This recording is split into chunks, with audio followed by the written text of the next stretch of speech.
Yeah, Graham, Gary, if you go to the prayer room, there's some more chairs in there. Brilliant. Great. Good. Well, welcome everybody to this afternoon. More than I anticipated, or more than there were chairs, in fact, even if I put all of them out. They were here. So this is a follow-on from our session this morning, in the sense that we've already kind of done a fairly full introduction to our thoughts of new monasticism, but it's going to be much more interactive with your input and your comments and discussion based, if you're okay with that, just some ideas. And I thought what we could do is have a look back at monasticism as a thing. I'm just going to read a couple of pages from one of the chapters in here where I talk about monasticism and new monasticism. Sorry. And you're going to sit on that one. Fair enough. A bit more sturdy and comfortable than that over there. And then really just have a conversation about how we implement this concept of new monasticism into our own lives, and how we live by a way of life, and how we connect with community, because I think those are the things that came up this morning, that sense of it being a way of life and the connection with community. Those are the kind of the main aspects of what new monasticism is, at least from our perspective. So yeah, sharing thoughts, sharing ideas, encouragements and things like that. Okay? Right, wonderful. Let me read a couple of paragraphs from chapter 8 from this book. In the early centuries of Christianity, there was what we might today call a movement. It began during the persecutions in the 3rd century and continued through the early years of the legalization of Christianity by Emperor Constantine in the early 4th century. This movement was of men and women moving out of the cities and into the deserts in the Middle East and Egypt to be solitary hermits and to live wholly for God. These people were known as the Desert Fathers, or are known as the Desert Fathers and Mothers. We met a couple of them in the previous chapter. Some of these individuals moved out into the desert to escape the persecution of Christians. But after Christianity was legalized across the Roman Empire, some moved out into the deserts to live a more authentic life dedicated to the divine. After Constantine legalized Christianity, he began to give concessions to priests with regards to taxes, housing, and other things, which caused a number of people to start to become priests who had previously not had any interest in the Christian faith. The state church began to develop and became much more political than spiritual. Many people, especially those who had stood firm in their faith during the persecutions, found this unacceptable, and so moved out of the cities, away from the growing institutionalization and sanitization of the church, and into the desert in solitude to live in greater austerity and dedication to their faith. These individuals soon began to gather others around them, and this became the beginnings of monasticism. This is a very rudimentary history. The reason that these individuals drew others to them was because of their holiness and their teachings. There's a good amount of their teachings and life examples available to us still. The sayings and lives of the Desert Fathers and Mothers have become famous and deeply directional all through the ages. Mainly via John Cassian and Martin of Tours, desert monasticism was one of the major influences on Celtic Christianity in Britain and Ireland, and is a huge part of the heritage of the Eastern Orthodox Church and their spiritual life guidance book, the Philokalia. We expanded on one single statement in the previous chapter, which was go to your cell and your cell will teach you everything. And in this one, we're going to look at a few more things through which we might better navigate and live in the desert of our heart, which is the title of this chapter. Our own inner place of being more authentic and devoted to our faith into the divine. As we step into a few sayings of the Desert Fathers and Mothers, it's worth a small introduction. Thomas Merton, a monk from the 20th century, taught and wrote a lot about desert monasticism. He says that the Desert Fathers and Mothers were in a certain sense anarchists, and it will not do any harm to think of them in this light. They were people who did not believe in letting themselves be passively guided and ruled by a decadent state, and who believed that there was a way of getting along without slavish dependence on accepted conventional values. They were humble, quiet, sensible people with a deep knowledge of human nature and enough understanding of the things of God to realize that they knew very little about him. And just a final quote from Laura Swan in her book, The Forgotten Desert Mothers. Desert ascetics cultivated a heart engaged in intense listening for the beloved's voice, cultivated a wise and compassionate heart, able to yield to the movements of the Holy Spirit. Listening to the ebbs and flows of the Spirit was fundamental to a life of discernment. A still, focused attention was needed for a fruitful discernment. True discernment does not presuppose how the Spirit will move, nor what God will say. In this life of cultivated listening, these desert ascetics were open to the unexpected. They were willing to be surprised by God. So this is the beginning of monasticism. It is out in the deserts in Egypt and the Middle East, where a group of people, men and women, decided that they wanted to live a more deeply holy way of life, a drawing and a longing, as we said this morning, to be more authentic than what was being expressed in the then very early growing church that was being established by Constantine in the Roman Empire. And so they stepped out, and their dedication, their focus was on their relationship with God and a way of life, and various rules and ways of life were created from that, and particularly, as was mentioned earlier on today, there was a real emphasis on the Trinitarian aspect of God in the beginnings of this, and it was people like Basil the Great and Gregory, his contemporary, who created the terminology of the divine dance, the perichoresis. It was them that kind of first came up with that idea, and people like St. Ephraim the Syrian, who in his writings in the 4th century wrote about he was the one who coined the phrase the two books of God, the book of creation and the book of scripture, these two books of God that we could relate to. So he was one of the desert fathers who first came up with that idea. So there was the very early stages of the very core teachings that we find in Celtic Christianity. The two books of God, the nature and scriptures, and the Trinitarian focus and the monastic focus. These were early parts of Christianity that were very authentic and deliberately, intentionally living that way of life. So the question is, how do we live our lives in the 21st century, not trying to recreate anything from the first millennia in the CE period, but actually drawing on that into our own selves. Just one last paragraph that I've just thought of reading. I mentioned earlier on Dr. Tickle in my talk, so I'm now going to give you a quote from Professor Pelican. So I love quoting from Dr. Tickle and Professor Pelican, which I think would make an excellent children's television program. In a talk given in the 1980s, Professor Pelican differentiated between tradition and traditionalism. Tradition, he said, is the living faith of the dead. Traditionalism is the dead faith of the living.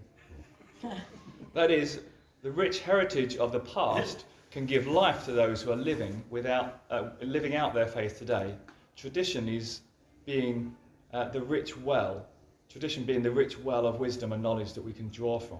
Traditionalism, though, is it's always been done this way, so we're still going to keep doing it this way mentality that keeps things going even if they are having a detrimental effect on those trying to live them out.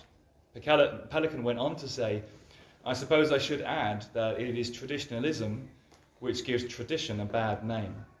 Tradition lives in conversation with the past, whilst remembering where we are and when we are, and that it is we who have to decide.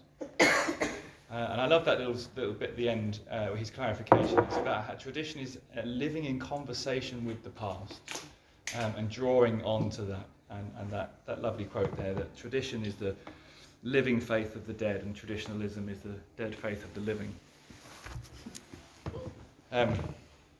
So that's what we do. We're drawing on the past. We're in conversation with the Celtic saints in a sense, and other forms of old monasticism. So how do we implement that? How do we format that into a way of life that's relevant to us in our own journeys, in our own culture, and in the community that we belong to?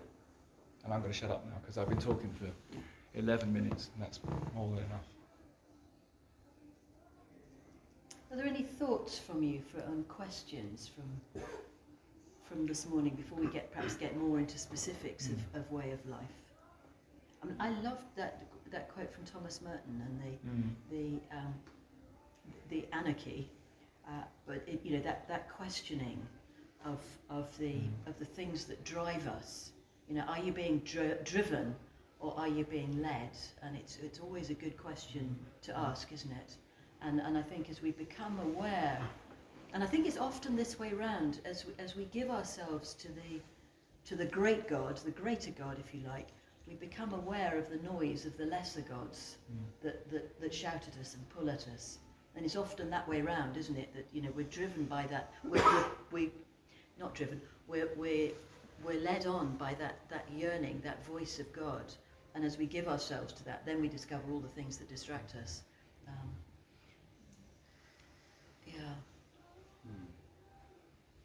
Can I ask the question I was going to ask this morning? Well, the one that we couldn't possibly answer. Yeah, okay. See, I know quite a lot of people around where I live who have totally opted out of the institutional church. They don't go anywhere. Okay. But yet they are Christians. Okay. And I suppose one's immediate sort of thought is, well, you ought to be joining, you ought to be in a church. Why aren't you? You really, this is quite ridiculous that you're not a member. I suppose the question, and you kind of half answer the question, I suppose, because I was going to say, well, could one opt out? If you could say, well, I'm actually a member of the Avon community, or whatever, some dispersed, I am now a member of the dispersed community of whatever it is. And you could say, well, actually, that's my community, and you could say, well, I mean, I know we don't have a community doesn't have a service on the Sunday. Say theoretically we did, you could say, oh, well, I'm going to sort of join in on the internet on the service on the Sunday, and that's my church. Now, we don't encourage that now, do we? But I suppose, I was interested that you said, well, maybe we could sort of, we might come to a point. I was interested that you actually said that. We might come to a point when, we might say, well, actually, it isn't. It's not in the handbook. You ought to belong to a church. Maybe we come to a point where maybe you don't need to belong to a church.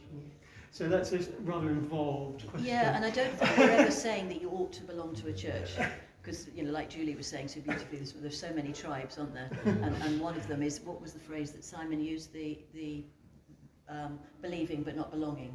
And that's a growing group of people, isn't it? Yes. I mean, that's important to recognise. Yes. And yeah, I mean, there's no ought. There's no ought in our way of life. Actually, Simon did get onto it yesterday. He said, if you'd stopped Cuthbert and said, oh, it's really great that you're starting this Celtic church, and you're part of the Celtic church, and then he would have corrected him and said, I'm part of the Universal Church. The Universal Church, yeah. That's the ordinary Universal Church. Yeah, absolutely. Yeah. And as a believing person, you're part of the body of Christ, aren't you? Well, yes. What you do on a Sunday is... I think the question really comes down to what you think church is. Because actually you can't leave church. Like I can't leave my bloodline of my physical family. I can decide never to talk to them again and never to associate with them, but my bloodline will always be the same. I can't leave that. And for as long as you are a Christ-centered spiritual journey, you are part of the church. Now, what you're talking about is whether you should attend a local congregation on a Sunday morning. And I think there's a lot of people who say they've left the church. Actually, what they mean is they've stopped attending on a Sunday morning. because I would class myself in that kind of category of saying I don't belong to a local Sunday morning congregation. However, I very regularly meet together with other local Christians, and with the intentional purpose of talking about God, learning about God, looking at the Bible. So I'm part of 2 different Forest churches. So 2 different Sundays in a month I'm at a Forest church. Usually about once every 6 weeks or 2 months I'm speaking at a church, or once a month or once every couple of months I'm somewhere like this. So tomorrow morning I'll be here with you.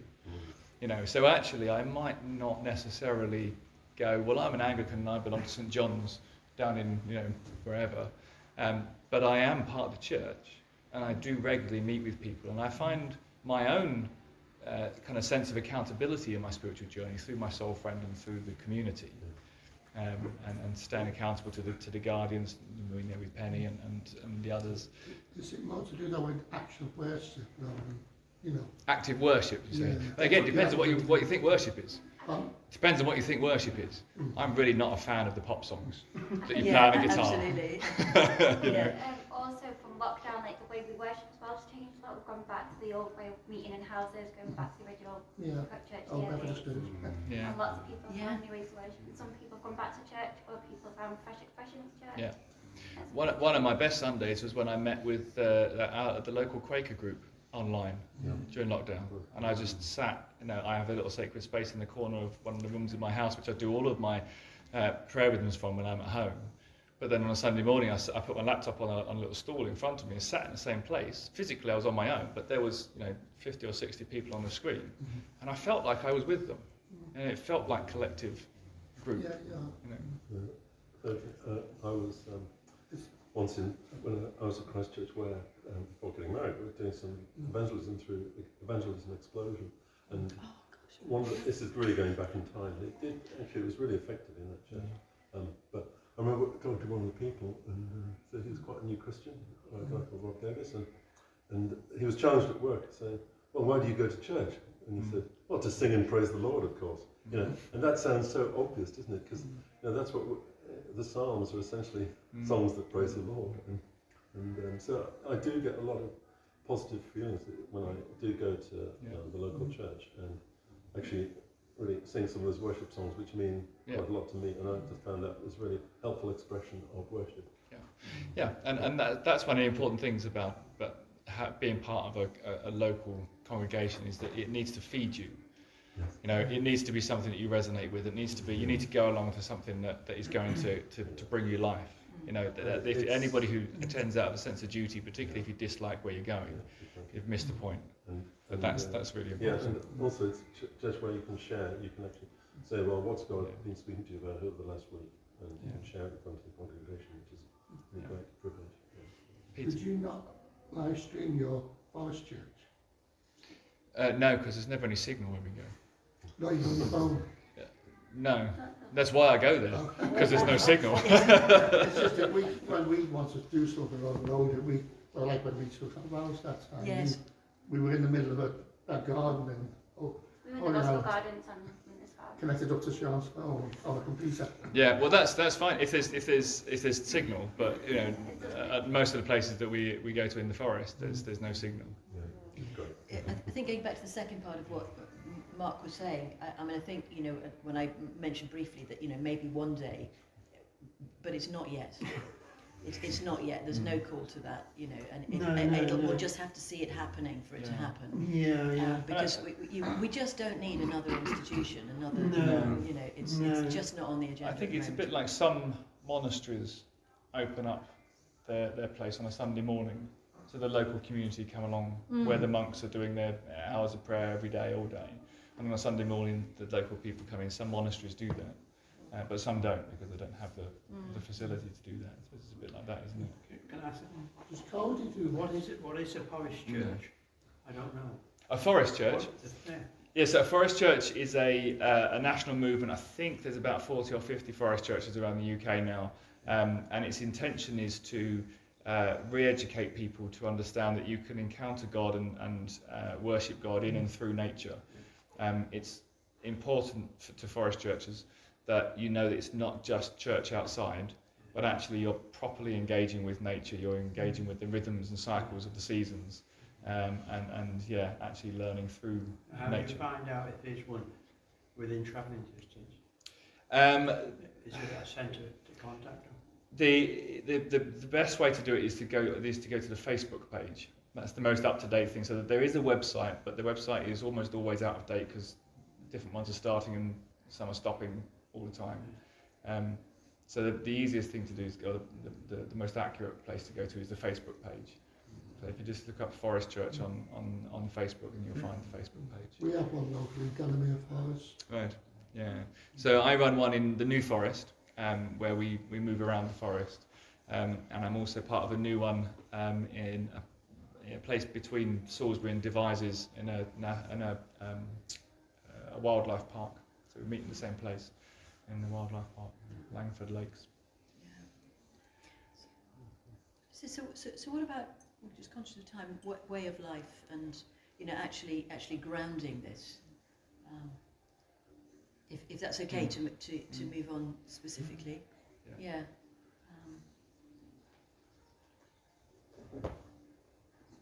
Any thoughts? Any questions about way of life? What does it mean?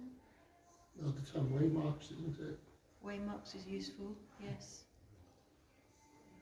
Also, because so what you were saying about the original Desert Fathers or mothers, they were reacting to urbanisation and kind of state authority, and I think that's part of what we do, isn't it? Really, Yeah.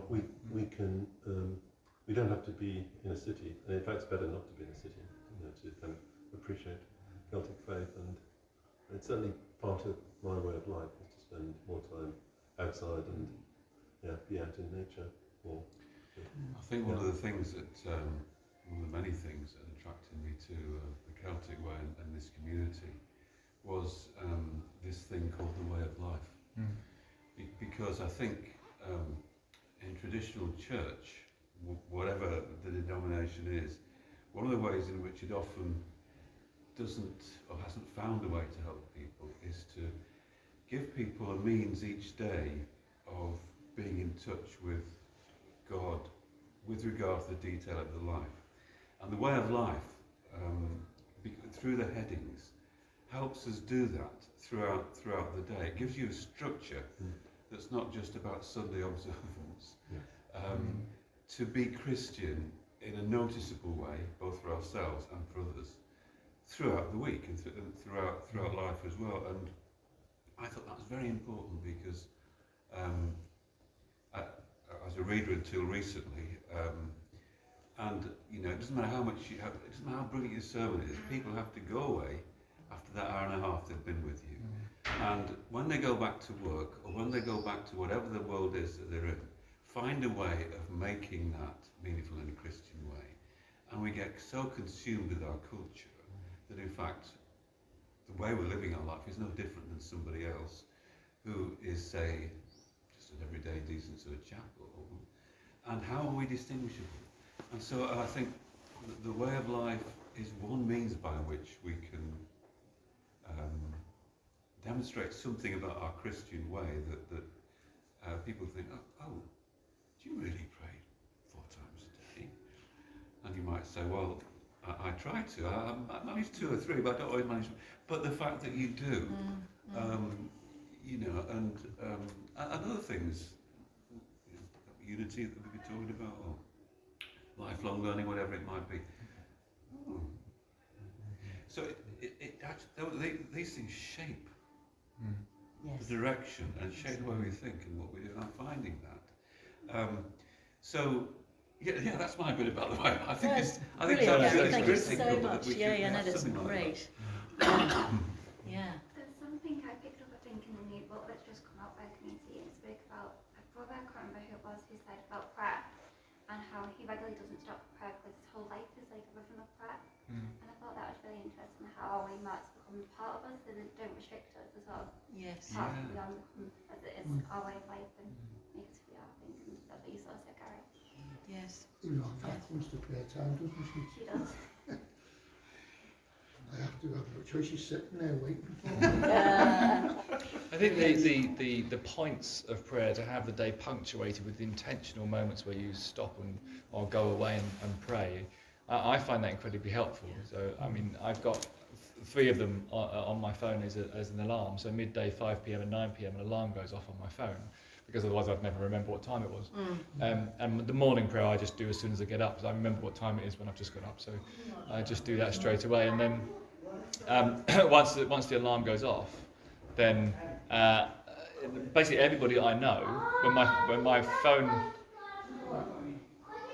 my phone makes the noise, everyone I know goes, well, he's going off now then.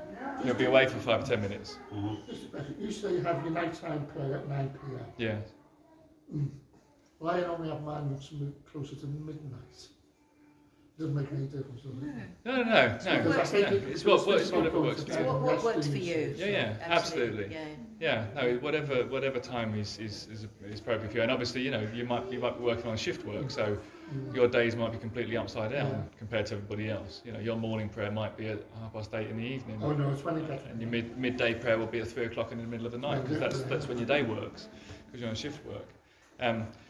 But that also then doesn't stop me just conversing with God and being in a kind of a continual, habitual realization of the awareness of the presence of God all the time, and just chatting. So for me, it's a bit like being in a relationship with another person where they're around all the time, but actually there's particular moments where we intentionally stop and have a conversation, or we sit and have dinner together, over the table. So we can chat with each other all the time, but actually there's intentional moments where we stop and have a conversation. And that's, I think it's really, really important. Really important Yeah. to do both. That regularity for me has been an absolute lifesaver. And I found, a lot of my friends always say, well, doesn't it take up time? Doing these prayer times. Well, in one sense, yes. But what I've noticed is that I'm a terrible procrastinator. And actually having this fixed period, right, at this time I'm going to pray, and then. It means in that time in between prayer, that stopped being the important part of the day. The prayer is the important part of the day. Isn't that lovely? The bit in between is, I can get this done and that done, I just have time to do that. It's made a huge difference to my life. Wow, just isn't that having lovely? this rhythm. now you're going to have to stop. It stopped me procrastinating, not all the time, I mean. It wouldn't be you, Ruth. But not quite. But yeah, I get more done and I have more time somehow because of this rhythm. I love that you're fitting things in between the prayer times, because for many people it's, or just squeeze in the prayer time in between. It was the other way around, yeah. exactly that. It used to be, do I have time, or just squeeze in a quick prayer, But now, those have become the fixed points most of the time, and everything else is, maybe I can put that in there. I think getting to that point, and I don't think I have got there, is a very important So thing we're to get just to. different, and it took me a long time to realise that was actually what had happened. It's not something I set out to do. And how significant that is. I mean, how against the culture that is. You should be out there being busy doing stuff. Earning money and getting on with or whatever it is, or achieving things. Being successful. Achieving things. You've got to the end of the day, I've achieved. You sat in prayer for 4 chunks of the day. Yeah. I think what's very important is, with myself personally, in the last year and a half to 2 years, the rhythm has kept me sane. Yes. Yeah, you're just saying. Yeah, especially over COVID and Yes. lockdown, when time just all disappeared. rhythm All other rhythms went. Yeah. Absolutely, that's what kept me going. And also I think what's very important, if you do a rhythm, I found, I was very lucky where I live, is I've got a park within 5 minutes walk of my flat. So you're only supposed to be out for an hour during lockdown. I was in that park up to 8 to 9, maybe 10 hours, and people said, what are you doing in there? Just sitting, being, and looking at the ducks and the geese and admiring nature. And they think, what a waste of time, just sitting there, just being and not doing anything. But I just find it beautiful. It's beautiful. It was like when I came here yesterday. I got to Stafford and I heard the announcement for the train to Stone. I said, no, I'm not going to Stone yet. it's too early, and just went, because there's a park across the road, just went and sat in the park for about an hour, got back to the station, got the train to Stone, thought I'm not going to get the bus to Yarnfield, I've got plenty of time. Just sat for an hour in the churchyard. Lovely. You know, It's amazing because that's the thing, is I find that you first have to just be. Don't think about what you've done in the past, what you're doing now, or what you're doing in the future. Just be in the present. And from being in the present, the doing will come out for Follow me. after. Yeah. Because I have seen so many people running around like headless chickens who just completely burn out. And I tell them, you've got to get into a rhythm. And you've got to also, the other thing that's very important, it doesn't need to be on a Sunday, but it can be any day of the week it suits you. Sabbath rest day. Yes. Yeah. Yes. Yeah. Yeah, but I was just going to say, it's interesting in our culture that people think it's a waste of time to go and sit in the park for 2 hours, but they wouldn't think it's a waste of time to sit in front of the telly and watch a film for 2 hours. Or on a beach. Or on a beach, yeah, for 3 days. Sorry. No, I was just going to say, if there was, I'm just conscious. Oh, it's actually the time's not rushing on as fast as I thought. Yeah. That's all right. 20 minutes to Yeah, we're okay. Yeah, sorry. Waste of time for being complete. I was just wondering about folk who haven't got a way of life yet, or are just beginning to think about it. You know, whether there's any particular questions or thoughts. Well, we have a way of life, don't we? Yeah, you're well there. I'm just thinking of people who are still exploring, or perhaps not even exploring yet. Just whether there was any questions or thoughts.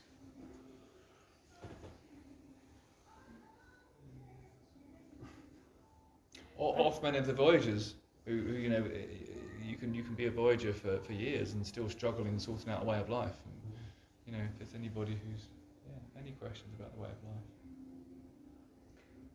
I mean, I think a lot of it is self-discipline.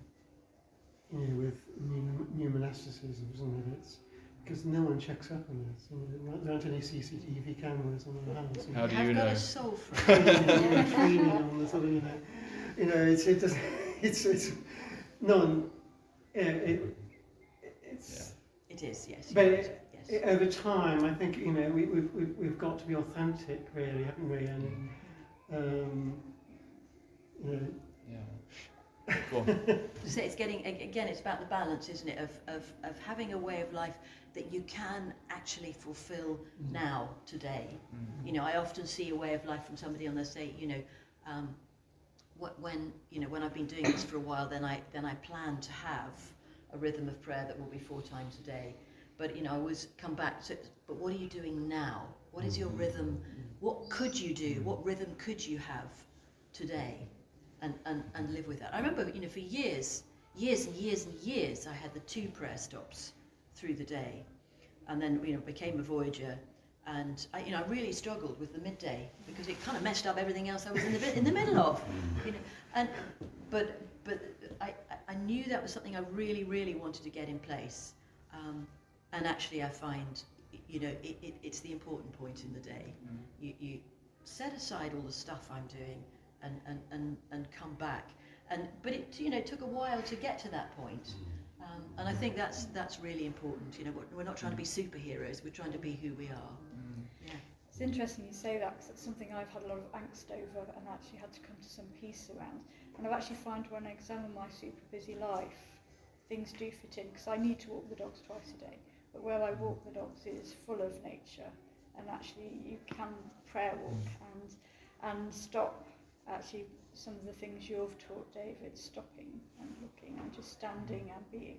And my spaniel, who's always busy, comes and says, "What are you doing?" But it's lovely. Another is the midday, and I still haven't sussed that. My job is full on, and midday I'm just frantic trying to get stuff done. I'm a health visitor, so I'm on morning visits, record keeping, afternoon visits, record keeping, and trying to chuck some lunch down my throat somewhere in the middle. Yeah.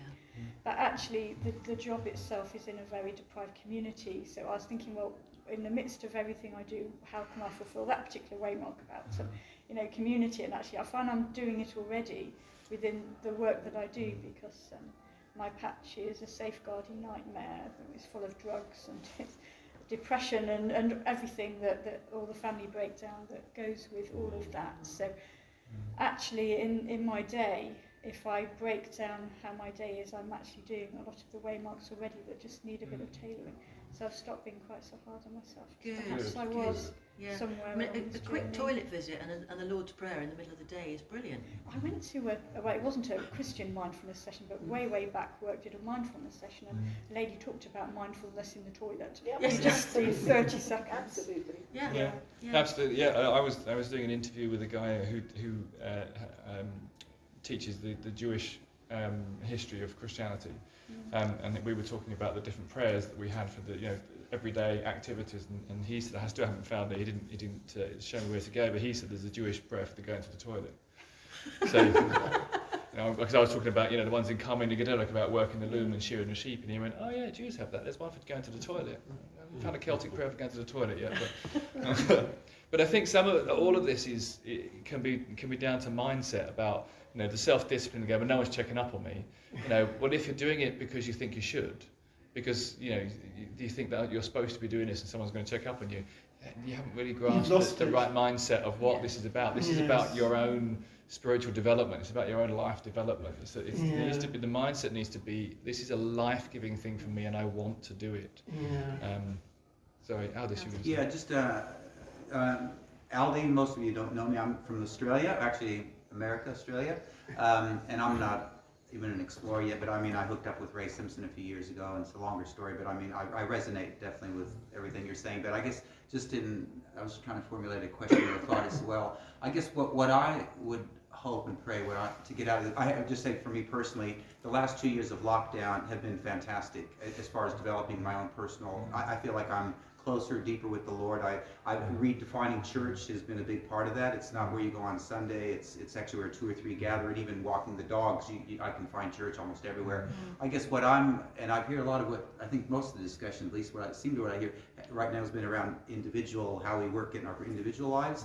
But I know Cassie, you mentioned as well about community and just the importance of community. I guess my question is for the next level of journey, particularly when I go back to Australia, is how do I find a community? I know soul friends, I've got soul friends now as well. I mean, I've got all that. Individually, I feel like I'm doing probably better than I ever have, but what I'm seeking for the next level is I'm hungry or looking for a community of people, and I don't know exactly how, and I'm even part of a couple of churches, so I'm not disengaged from church, but how even within those churches how do we take it to the next level where it becomes something that grows like this together and moves out. That's kind of what I'm modeling or muddling.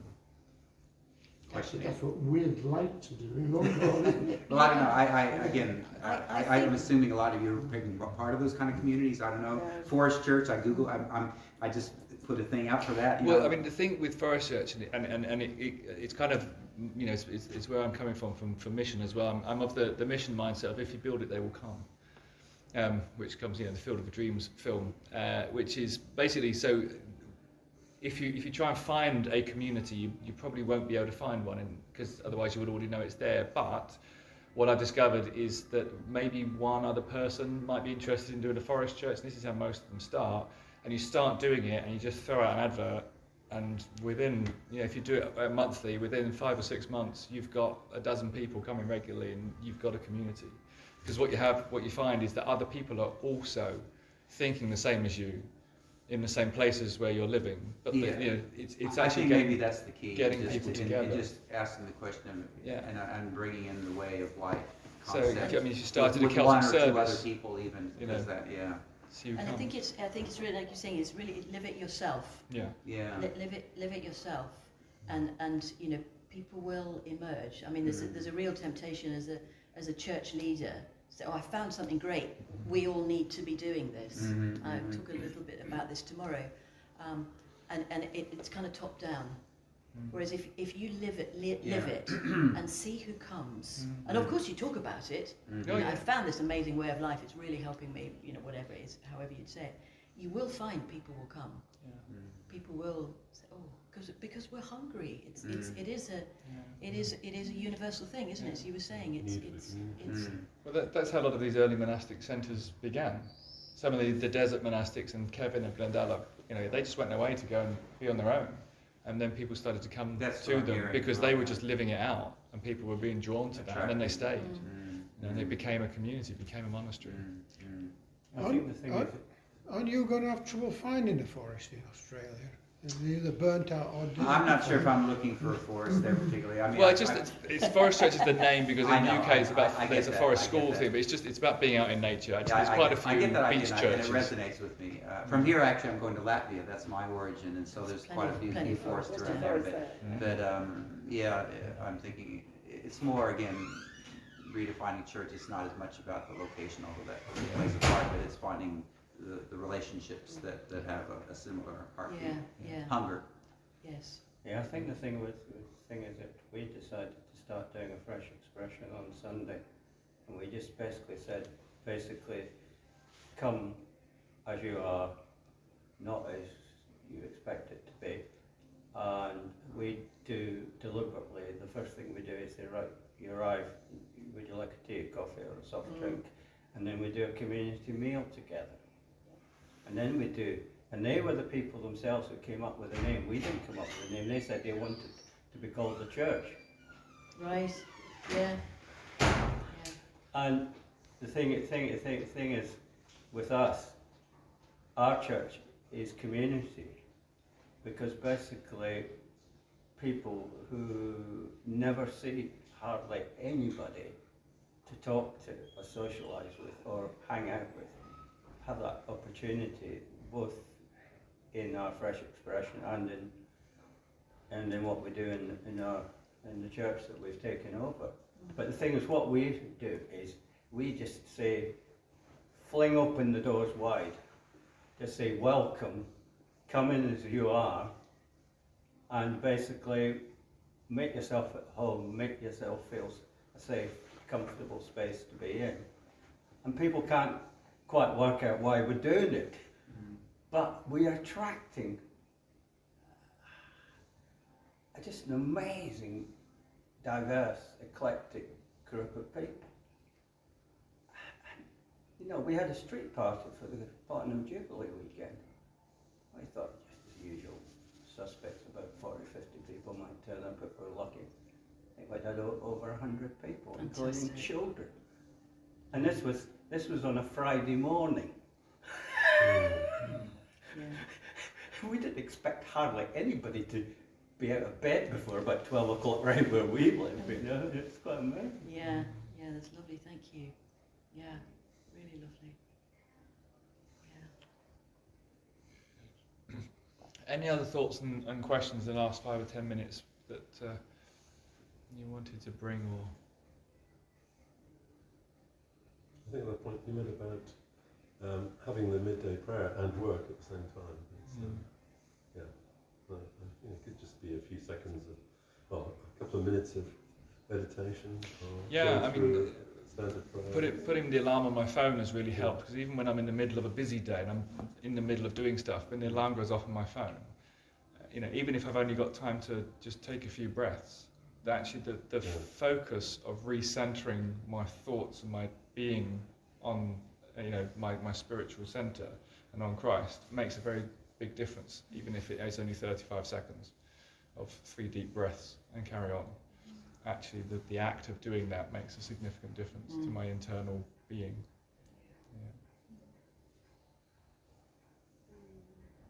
I detest the way society has this hold over your life in terms of the amount of ways they can contact you.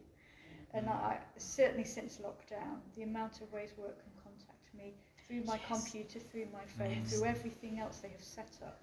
And I can count them on 2 hands. It's ridiculous. It's ridiculous. It is. And then my boss wanted to set up a special WhatsApp group, and I really complained at that point that there's plenty of ways already. And sometimes I just want to turn the whole darn lot off and chuck it out the window. Don't chuck it out the window, but switch it off.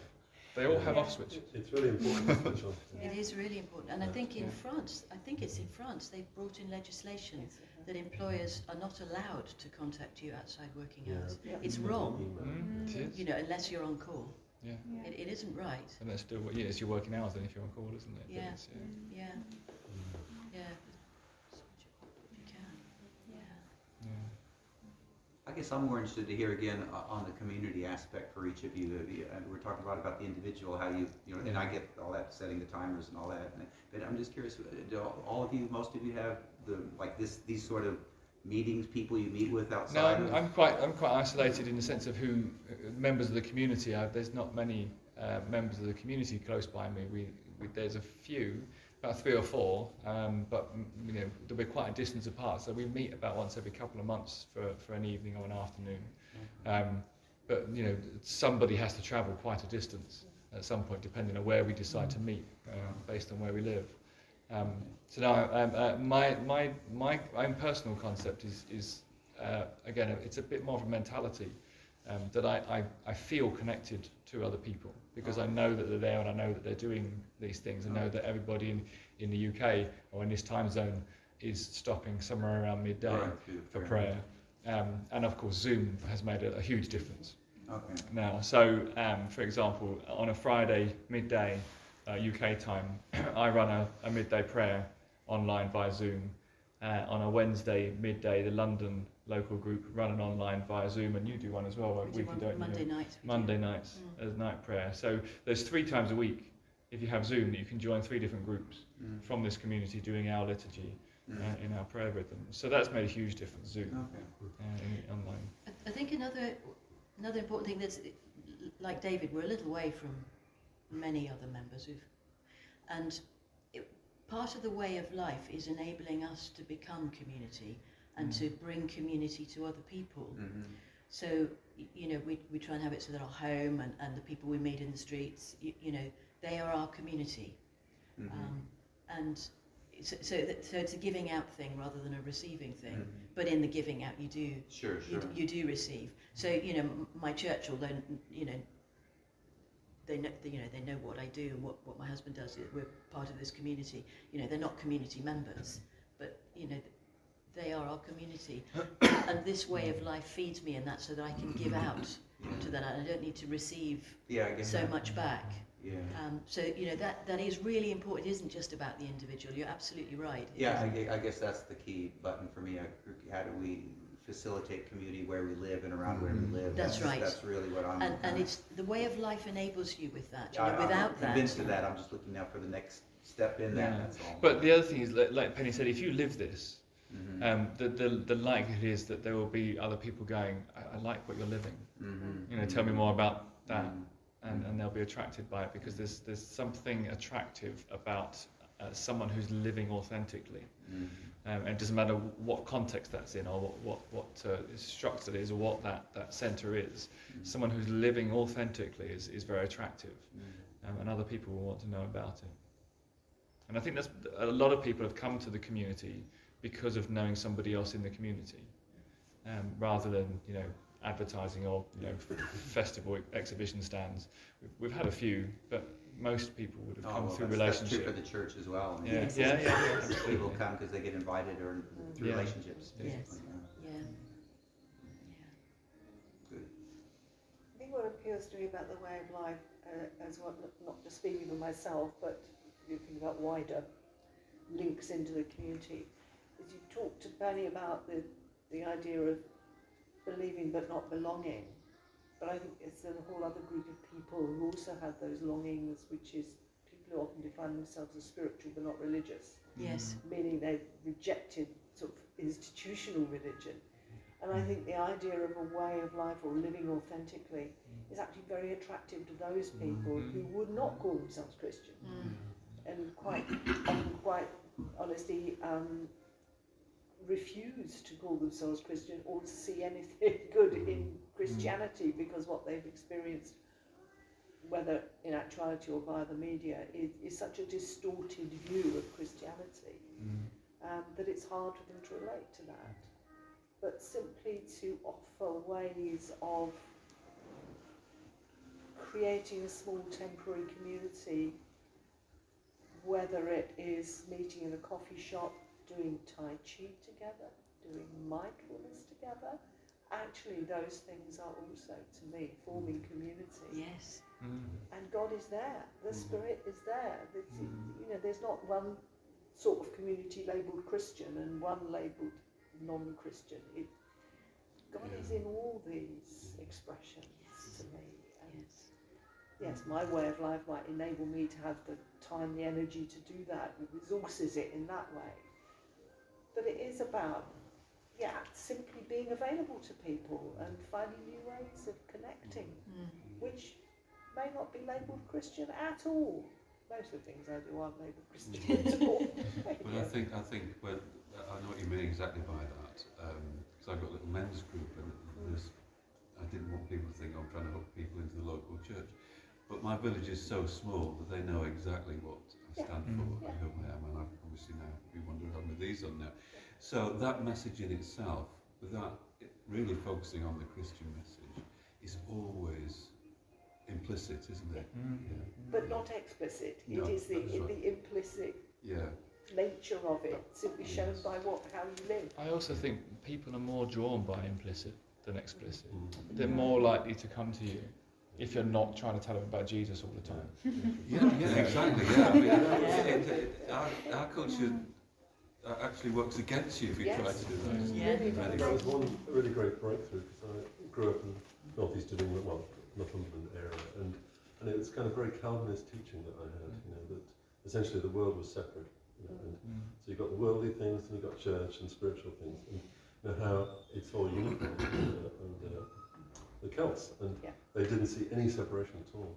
So you can be yourself all the time, and an event which you're talking about, if you invite people around or something like that, it could be labelled Christian, or it could just be you're just being yourself, and being the person that you. And like you say, everybody knows what you think and what you believe, and you can't be brought up in this country and not know the Christian story. If you're not a Christian, well, most people will have some kind of grasp of what they're taught at school, at least the nativity and the Easter story. There's a scale also where some people might be just 5% Christian, others are still 51% where they've made a decision to follow Christ. And where people are on that scale, it could change. And anyway, who are we to say they're Christian or not Christian? I had quite an interesting experience. I'm an RE teacher, and in school people often come up to me and ask me questions, and it's nothing from what I've said. They just come up and ask these questions, and able to have quite a philosophical discussions. Just interesting. It's lovely, isn't it? I read a very good book. It ties in with what you first said, Mark.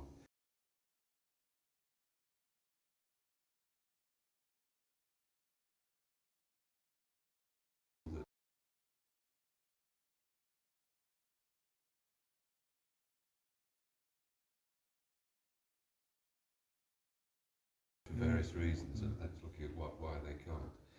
And as you say, there are vast numbers of people in a spiritual state and searching, who have a need that maybe we can meet in some way. Absolutely, we can. And just coming back to your point about how can we do that, I think we're getting that sort of thing. There's a well out there of people waiting to be given some water of some kind. The census results are out, I think, is it this summer? From the last census a couple of years ago, and it's going to be interesting to see how many people still put themselves down as Christian. Yeah, that's right. I know it's about 76% in our area. And Wow. that's in the centre of the town, but we're the only church in the centre of the town. They don't come along. We get about 60 sometimes, but we've got 100 membership, but that doesn't. I mean, I worked it out. We need about another 14 churches to cope with them all if there was sudden revival. 70% suddenly started coming in. That's great. But I think what you're saying is what we are doing, what we are living, can feed into that. Because actually, what people are looking for is a way of life, not a club with doctrine. And actually, what we're doing is we're living this way of life, and that's what's appealing to people. And people use the phrase the organised church. The organised church. And it's actually, I prefer disorganised church. Yeah, well, maybe that's us. We're the disorganised church. Okay, wonderful. We've come to the end of our time, and I mean, you can sit here and discuss for as long as you want. You've got free time now, but I've got to be somewhere else, so I need to take my phone with me. I just thought we'd just let's use that, the prayer Brilliant. that some of you will know so well. It's new to some of you. Grant, O God, that your church in this land, in all the lands where we come from, may be true to her birthright. Gosh, Lord, we long for that. Kindle in us the adventure of obedience, the single eye, the humble and generous heart, which marked Aidan and Hilda and the kindred saints. Lord, send us out to serve, send us out to learn, send us out to grow deeper into you, and as we go, draw others with us to grow deeper into your loving heart, we pray. Amen. Amen.